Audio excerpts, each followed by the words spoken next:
So my name is Misha ZABRANSKA, and I'm often asked, and when I'm asked what I do, I usually freeze because I've done so much stuff.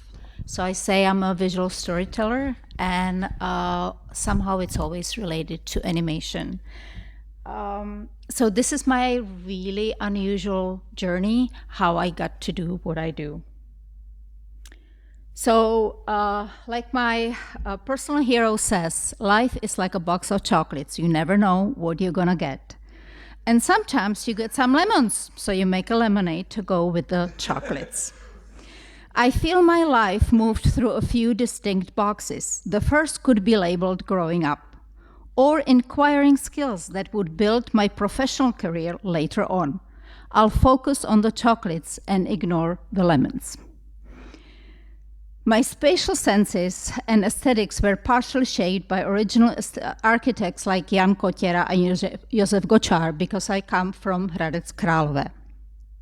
But the biggest influence were the animation masters like Jiří Trnka, Karel Zeman, Jan Švankmajer, Hermína Týrlová, Zdeněk Smetana, Štěpánek, Miller, just to name few.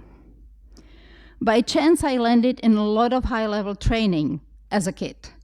Modern dance, ballet, competitive gymnastics, 10 years of art classes, acting training, and performing with professionals. At age 14, I wrote my first play and created a traveling puppet theater. And lastly, as an education, I landed in a specialized high school for math and physics. That allowed for my first big move to Prague and picking a chocolate labeled ČVUT, Electrotechnical Engineering Faculty.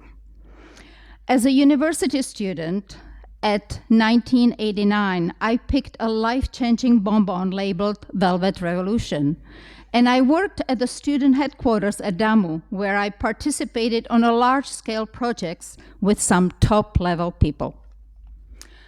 And then it was time for a big move to Vancouver, Canada, and open a new box that I could label CG animation and special effects. This chocolate was filled with a first-of-a-kind animation software, Lifeforms, designed with an input by Merce Cunningham here from New York at age 70. I made my first short film using Lifeforms based on a poem by Elie Mandel, The First Political Speech. It premiered, coincidentally, on a TV at prime time, opening a political debate. It's a really funny story, but there's no time.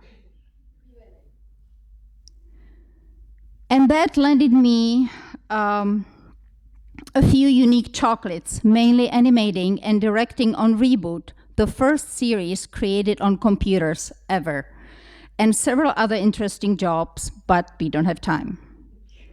I made another big move, this time to San Francisco, still holding the same box of chocolates. The chocolates were labeled Industrial Light and Magic Lucasfilm. My first big Hollywood movie was Small Soldiers, followed by Jack Frost, Green Mile, Deep Blue Sea, Work in Progress, and a pre-production on a movie called Star Wars, during which I started my 3 months of vomiting while pregnant with my first child. But before that, I was given resources and support by ILM to make another short film based on a story by Franz Kafka called Passers By, questioning the perception of our reality. My daughter was born, and with her came a new box labeled Experimental Live Performances, and another big move, this time to New York.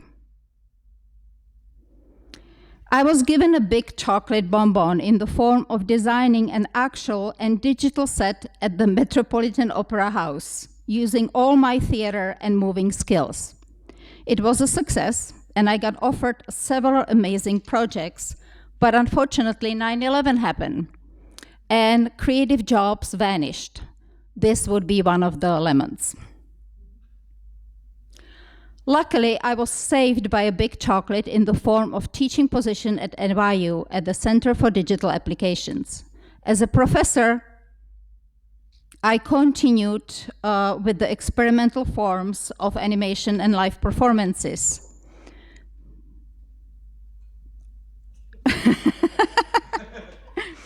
And I got pregnant with my second child. This time there was no vomiting, but I needed to catch my breath and figure out what's my next box of chocolate.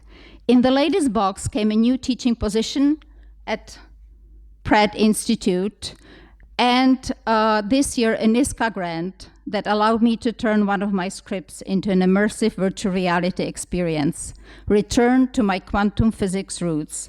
Here is a little taste of the chocolate bonbon. Okay, this is what I found on the web. In the last 2 sentences of Stop. On the Rainy Stop. River, Hey, the narrator hey, writes, Siri, I was stop a coward. reading. I went to Yet another female not fulfilling your demands. Albert, dear, people don't respect the facts anymore. As if he ever did. Oh, here we go again.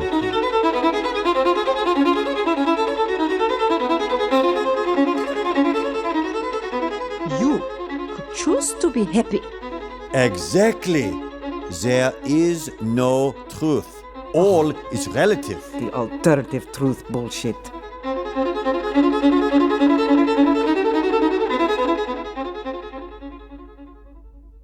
And I'm still working on the lemonade that would go with this.